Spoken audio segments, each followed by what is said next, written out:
Imagina que en el año 2009 alguien te hubiera ofrecido 1000 bitcoins, a cambio de nada, tal vez por resolver un pequeño problema matemático en tu computadora.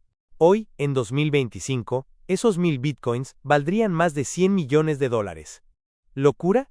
¿Especulación? ¿O el mayor cambio en la historia del dinero, desde que los humanos inventaron las monedas hace 2700 años? Esto no es solo una historia sobre precios.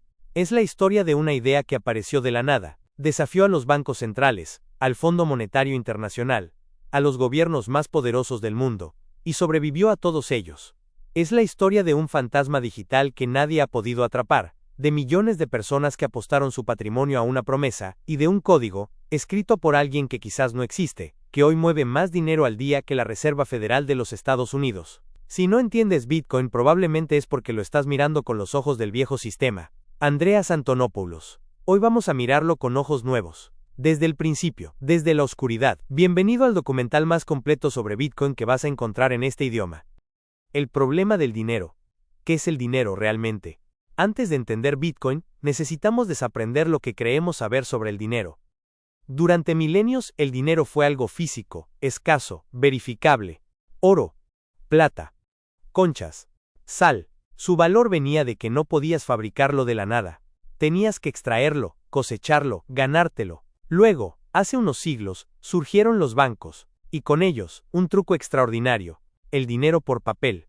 Los bancos emitían certificados, que representaban oro guardado en sus bóvedas. La gente los aceptó, porque era más cómodo cargar papel que lingotes.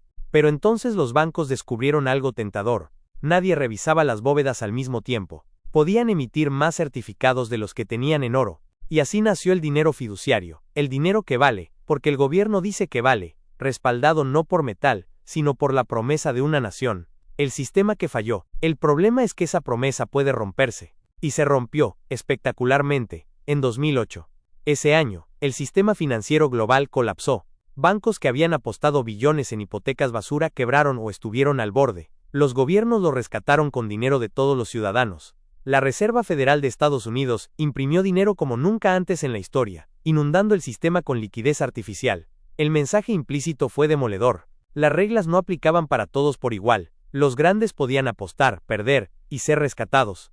Los pequeños no. En ese momento exacto, alguien, en algún lugar del mundo, decidió que era suficiente, y comenzó a escribir código. El misterio de Satoshi Nakamoto. El 31 de octubre de 2008. El 31 de octubre de 2008, a las 2:10 de la mañana de la tarde, hora del este de Estados Unidos, un mensaje apareció en una lista de correo electrónico de criptografía, llamada la Cryptography Mailing List. El mensaje decía simplemente: he estado trabajando en un nuevo sistema de efectivo electrónico que es completamente entre pares, sin tercero de confianza. Adjunto había un documento de 9 páginas. Denso. Técnico. Elegante. Titulado Bitcoin, a Peer-to-Peer Electronic Cash System.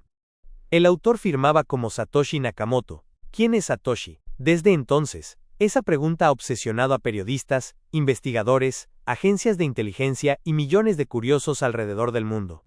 Nadie lo sabe. Y eso, en sí mismo, es parte del misterio más fascinante de la era digital. Lo que sabemos de Satoshi Nakamoto es asombrosamente poco. El nombre es japonés, pero los lingüistas que analizaron sus escritos detectaron patrones típicos del inglés británico. Escribía en foros y correos sin errores, con precisión académica. Usaba expresiones como bloody hard, maths, con es, y referencias culturales europeas. Los registros de cuando escribía en foros, corregidos por zona horaria, sugerían que vivía en el uso horario del este de Estados Unidos, o de Europa Occidental. Nunca publicó nada entre las 5 y las 11 de la mañana, hora del este, lo cual es consistente con alguien que dormía durante esas horas. Las teorías sobre su identidad son decenas, algunas ridículas, otras inquietantemente convincentes. Nick Szabo, criptógrafo y abogado que diseñó un precursor de Bitcoin llamado BitGold en los 90. Sus escritos tienen patrones lingüísticos similares a los de Satoshi. Él lo niega. Hal Finney fue el primer receptor de una transacción de Bitcoin. Criptógrafo brillante, pionero. Vivía cerca del único Dorian Satoshi Nakamoto identificado en los Estados Unidos, un hombre japonés-americano que fue perseguido por periodistas en 2014, y que negó enfáticamente ser el creador. Hal Finney murió en 2014 por ELA, esclerosis lateral amiotrófica. El consorcio Algunos investigadores creen que Satoshi no era una persona sino un grupo. Quizás investigadores de NSA, quizás un colectivo de cypherpunks, quizás un think tank financiado por algún gobierno. La perfección técnica del diseño, argumentan, difícilmente puede venir de una sola mente. Craig Wright, un australiano que en 2016 afirmó públicamente ser Satoshi Nakamoto. La comunidad cripto lo rechazó. Sus pruebas fueron consideradas falsificaciones. Los tribunales del Reino Unido dictaminaron en 2024 que no era el creador de Bitcoin. Aún así, sigue insistiendo. El silencio eterno. En abril de 2011, Satoshi envió su último correo electrónico conocido. Decía: me he pasado a otras cosas. El proyecto está en buenas manos con Gavin y todos. Y desapareció. Hoy hay estimaciones de que Satoshi posee entre 750.000 y 1.100.000 bitcoins, una fortuna que en los picos del mercado ha superado los 60.000 millones de dólares. Ninguna de esas monedas se ha movido jamás, ni una sola. Algunos creen que Satoshi está muerto, otros, que vive bajo una identidad completamente diferente. Otros, que existe y observa en silencio, esperando el momento adecuado para reaparecer. Lo más probable es que nunca lo sepamos. Daré un premio a cualquiera que pueda demostrar quién es Satoshi. Pero mientras tanto lo que importa es lo que creó, no quién lo creó. Roger Ver. ¿Cómo funciona Bitcoin? El problema del doble gasto. Para entender por qué Bitcoin fue un avance revolucionario, hay que entender el problema que resolvió. Un problema que los criptógrafos habían intentado resolver durante décadas sin éxito. El problema del doble gasto. Con dinero físico, si me das un billete ya no lo tienes tú. Es imposible darlo dos veces. Pero con dinero digital, un archivo se puede copiar infinitamente. Si el dinero es solo datos, ¿cómo evitas que alguien gaste el mismo archivo dos veces? La solución tradicional era tener un banco, una autoridad central, que llevara el registro de quién tiene qué. El banco dice cuánto tienes, y cuando pagas, él actualiza su base de datos. Satoshi eliminó el banco, y lo reemplazó con matemáticas. La blockchain, el libro contable distribuido. Imagina un libro de contabilidad, un registro de todas las transacciones que se han hecho con Bitcoin desde el primer día. Ahora imagina que ese libro no está guardado en un solo servidor, sino en cientos de miles de computadoras alrededor del mundo. Eso es la blockchain, la cadena de bloques. Cada bloque es un paquete de transacciones verificadas. Cada bloque contiene una referencia matemática al bloque anterior. Forman una cadena cronológica e inalterable. Si quisieras cambiar una transacción antigua, tendrías que reescribir toda la cadena desde ese punto, y hacerlo más rápido que miles de computadoras en el mundo que están verificando constantemente. Es computacionalmente imposible. Los mineros, los guardianes de la red, pero ¿quién añade los nuevos bloques a la cadena? Los mineros. Los mineros son computadoras o granjas de computadoras, que compiten para resolver un rompecabezas matemático. El primero en resolverlo añade el siguiente bloque de transacciones a la blockchain, y recibe una recompensa en bitcoins recién creados. Esto se llama Proof of Work, prueba de trabajo. No hay trampa posible. No hay autoridad central. Las reglas están escritas en el código, y todos los nodos de la red verifican que se cumplan. Si un minero intenta hacer trampa, los demás simplemente rechazan su bloque. El límite de 21 millones. Una de las decisiones más brillantes y más controvertidas de Satoshi fue establecer un límite absoluto. Nunca habrá más de 21 millones de bitcoins. Este número está grabado en el código. Nadie puede cambiarlo unilateralmente. Ningún banco central puede imprimir más. Ningún gobierno puede ordenar una emisión adicional. Para 2024, ya habían sido minados más de 19.7 millones de bitcoins. Los últimos, según los cálculos, se minarán aproximadamente en el año 2140. Después de eso, los mineros seguirán asegurando la red, pero solo cobrarán comisiones por procesar transacciones. Este límite convierte a Bitcoin en el primer activo verdaderamente escaso en la historia digital. No como el oro, que puede extraerse más. No como el dinero fiat, que puede imprimirse más. Exactamente 21 millones. Ni uno más. El halving, el motor de la escasez. Cada 4 años, aproximadamente, la red Bitcoin ejecuta un evento programado, llamado el halving, la reducción a la mitad de la recompensa por minar. En 2009, los mineros recibían 50 bitcoins por bloque. En 2012, 25. En 2016, 12.5. En 2020, 6.25. En el halving de abril de 2024, la recompensa bajó a 3.125 bitcoins. Históricamente, los halvings han precedido a los mayores rallies de precio de Bitcoin, porque reducen la oferta nueva mientras la demanda sigue creciendo. El mercado lo anticipa, y la especulación hace el resto. La historia de Bitcoin. Hitos que cambiaron todo. 2009. El Génesis. El 3 de enero de 2009, Satoshi minó el primer bloque de Bitcoin, llamado el bloque Génesis.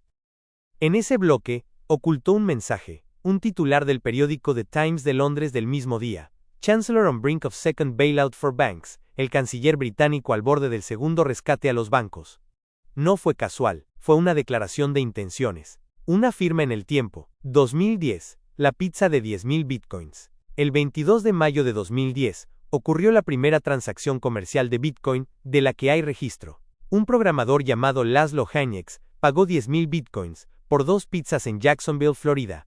En aquel momento, esos 10.000 bitcoins valían aproximadamente $41. Al precio máximo histórico de Bitcoin, esas pizzas habrían valido más de $700 millones. Cada 22 de mayo, la comunidad cripto celebra el Bitcoin Pizza Day. Y Laszlo, que sigue vivo y en el mundo cripto, asegura que no se arrepiente. Alguien tenía que hacerlo, dice. 2011, el primer crash y el nacimiento de la competencia. En 2011, Bitcoin alcanzó por primera vez la paridad con el dólar, luego escaló hasta $31 en junio. Parecía imparable, luego colapsó 93% en semanas. También en 2011 nació Litecoin, la primera de las miles de criptomonedas alternativas que vendrían.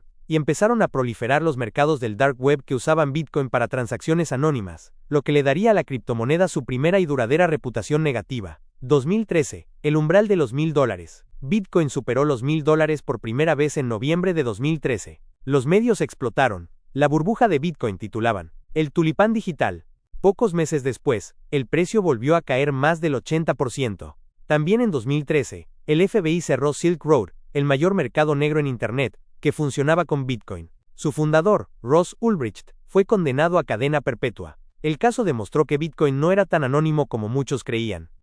2017, el gran boom. 2017 fue el año que llevó Bitcoin a la cultura popular. El precio escaló desde menos de $1.000 en enero hasta casi $20.000 en diciembre. Noticias en todos los medios, taxistas hablando de criptomonedas, familias enteras invirtiendo sus ahorros. Y luego, el colapso. Para diciembre de 2018, Bitcoin había perdido más del 84% de su valor desde el pico. Miles de personas que compraron en el máximo quedaron atrapadas. Los críticos dijeron, se los dijimos, es una burbuja, pero muchos que habían comprado años antes simplemente esperaron. 2020 a 2021, la institucionalización. El ciclo de 2020 y 2021 fue diferente a todos los anteriores. Por primera vez, empresas e instituciones financieras entraron masivamente al mercado. MicroStrategy, liderada por Michael Saylor, comenzó a comprar Bitcoin como reserva de tesorería. Tesla compró $1.500 millones. PayPal habilitó la compra de Bitcoin para sus usuarios. El Salvador se convirtió en el primer país del mundo en adoptar Bitcoin como moneda de curso legal. En noviembre de 2021, Bitcoin alcanzó su máximo histórico hasta entonces, casi $69.000. 2022, el invierno cripto. 2022 trajo el invierno más brutal de la historia cripto. La quiebra de Terra Luna, que borró $40.000 millones en días. El colapso de FTX, el segundo mayor exchange del mundo, cuyos fundadores resultaron ser culpables de fraude masivo. Bitcoin cayó hasta los $15.000. Fue una purga, quedaron los creyentes. Los oportunistas huyeron. 2024, los ETFs y el cuarto halving. Enero de 2024 marcó un hito histórico. La Comisión de Valores de Estados Unidos, la SEC, aprobó por primera vez los ETFs de Bitcoin al contado, fondos cotizados que cualquier inversor tradicional puede comprar en la bolsa sin necesidad de tener Bitcoin directamente. En los primeros meses, estos ETFs atrajeron más de $15.000 millones en capital nuevo. BlackRock, el mayor gestor de activos del mundo, entró al mercado. Bitcoin superó nuevamente sus máximos históricos, alcanzando los $73.000 en marzo de 2024. La narrativa había cambiado. Ya no era solo para frikis de la tecnología, era un activo de clase institucional. La utilidad real de Bitcoin. El dinero de los sin banco. Hay 1.400 millones de adultos en el mundo sin acceso a servicios bancarios. No tienen cuenta corriente, no pueden recibir transferencias internacionales, no pueden acceder a crédito. Bitcoin no pide permiso. No requiere identificación. No tiene horario de oficina. Con un teléfono y acceso a Internet, cualquier persona en cualquier lugar puede enviar y recibir valor. En Nigeria, en Venezuela, en Afganistán, personas usaron Bitcoin para preservar sus ahorros cuando sus monedas locales colapsaban. En El Salvador, trabajadores migrantes enviaron remesas a sus familias con comisiones de céntimos, en vez de los 8 a 12% que cobran las empresas de envíos tradicionales. Protección contra la inflación. En países como Argentina, Turquía o Venezuela, donde la inflación anual ha llegado a ser de 3 o 4 cifras, tener dinero en el banco local equivale a ver tus ahorros evaporarse. Bitcoin, con su oferta fija, ha actuado para muchas personas como una cobertura contra esa inflación. No perfecta, no sin riesgos, pero una alternativa cuando el sistema local ha fallado completamente. La Lightning Network, pagos instantáneos. Una crítica frecuente a Bitcoin es su lentitud. La red principal procesa solo 7 transacciones por segundo, frente a las 24.000 de Visa. La Lightning Network es una capa adicional construida sobre Bitcoin que permite transacciones instantáneas y con comisiones de fracciones de centavo. 2 personas abren un canal de pago entre ellas y pueden hacer miles de transacciones fuera de la blockchain, liquidando el saldo final cuando cierran el canal. En El Salvador, la Lightning Network se usa para pagar el café del desayuno. En Estados Unidos, plataformas de contenido digital permiten a creadores recibir micropagos de sus seguidores en tiempo real, algo técnicamente imposible con el sistema bancario tradicional. El oro digital. Cada vez más analistas y gestores de patrimonio comparan Bitcoin con el oro. Un activo que no produce flujo de caja, que no paga dividendos, pero que actúa como reserva de valor, como seguro contra la incertidumbre del sistema financiero tradicional. A diferencia del oro, Bitcoin puede verificarse instantáneamente y transferirse en minutos a cualquier lugar del mundo. No necesita bóvedas, ni custodios, ni certificados de autenticidad. Fidelity, uno de los mayores gestores del mundo, publicó en 2020 un informe recomendando que los inversores destinaran entre el 1% y el 5% de su cartera a Bitcoin como activo alternativo. Era impensable 5 años antes. Las críticas y los riesgos reales. El consumo energético. La minería de Bitcoin consume aproximadamente la misma electricidad que un país mediano europeo. Esto es un hecho, no una exageración. Los defensores argumentan que una porción creciente de esa energía es renovable, que los mineros a menudo usan energía que de otro modo se desperdiciaría, y que el sistema bancario tradicional también consume cantidades enormes de energía que raramente se contabilizan. Los críticos responden que en un planeta con crisis climática, cualquier gasto energético sin utilidad práctica es irresponsable. El debate es genuino, y no tiene una respuesta simple. La volatilidad. Bitcoin puede perder el 50%, el 70%, el 80% de su valor en meses. Esto lo hace prácticamente inutilizable como moneda cotidiana. Nadie quiere pagar su hipoteca con un activo que puede valer la mitad al mes siguiente. La volatilidad también significa que mucha gente ha perdido sus ahorros. Personas que compraron en los picos, que no entendieron el riesgo, que invirtieron más de lo que podían permitirse perder. El futuro de Bitcoin. Los escenarios posibles. Cuando se trata de predecir el futuro de Bitcoin, hay honestamente 3 grandes escenarios posibles, y cualquiera de ellos podría ser el real. El primero, Bitcoin falla. La tecnología es superada, algún fallo crítico de seguridad es descubierto, los gobiernos logran coordinarse para suprimirlo, o simplemente el interés se desvanece y migra a otras redes. En este escenario, Bitcoin queda como un experimento fascinante que no prosperó. Es posible. El segundo, Bitcoin se convierte en el oro digital del siglo XXI. Un activo de reserva que los bancos centrales, los fondos soberanos y los grandes patrimonios mantienen como parte de su cartera. No reemplaza al dólar, pero compite con el oro por el papel de depósito de valor global. En este escenario, algunos modelos proyectan un precio de entre $500,000 y $1 millón por Bitcoin en la próxima década. El tercero, Bitcoin se convierte en el sistema monetario de base del mundo, la infraestructura sobre la que se construyen las economías digitales del futuro. Un escenario más radical, más improbable en el corto plazo pero no matemáticamente imposible. Las fuerzas que empujan hacia adelante. Hay tendencias estructurales que benefician a Bitcoin. La deuda global de los gobiernos sigue aumentando a niveles históricos. Los bancos centrales han demostrado que pueden y quieren imprimir dinero cuando lo consideran necesario. La confianza en las instituciones financieras en muchas partes del mundo está en mínimos históricos. Paralelamente, la infraestructura alrededor de Bitcoin mejora constantemente. Más custodios regulados, más productos financieros, más integraciones con el sistema financiero tradicional, más facilidad para el usuario no técnico. La generación que está entrando ahora al mercado laboral creció con Internet. Para ellos poseer activos digitales es tan natural como poseer acciones. Bitcoin tiene un enorme viento generacional a su favor. El papel de los Estados-nación. El Salvador fue solo el comienzo. Varios países con economías dolarizadas o con monedas débiles están explorando activamente el uso de Bitcoin, ya sea como moneda paralela o como activo de reserva.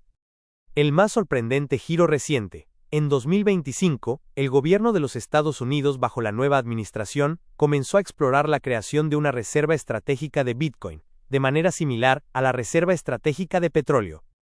Si el mayor emisor de la moneda de reserva mundial adopta Bitcoin como activo estratégico, las implicaciones para el precio y la legitimidad serían difíciles de exagerar.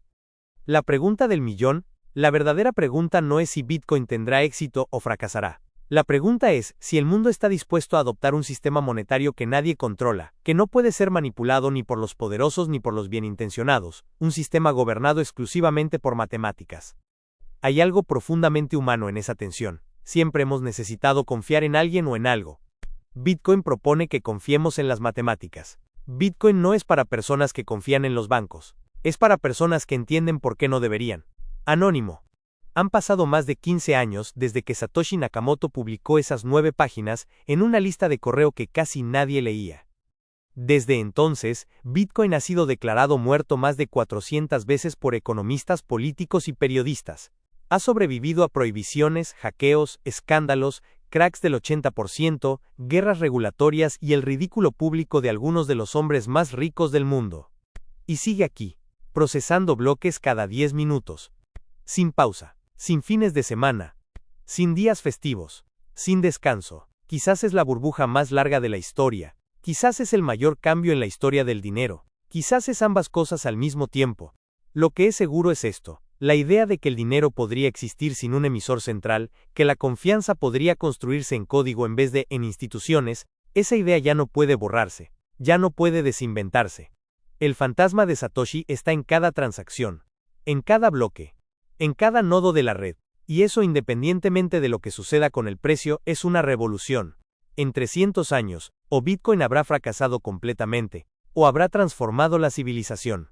No hay término medio. Hal Finney, 2009. Gracias por quedarte hasta el final. Si este video te hizo pensar, compártelo. Si tienes preguntas, déjalas en los comentarios. Y si ya tenías Bitcoins, bueno, ya sabes lo que tienes. Hasta la próxima. Radarcrypto.io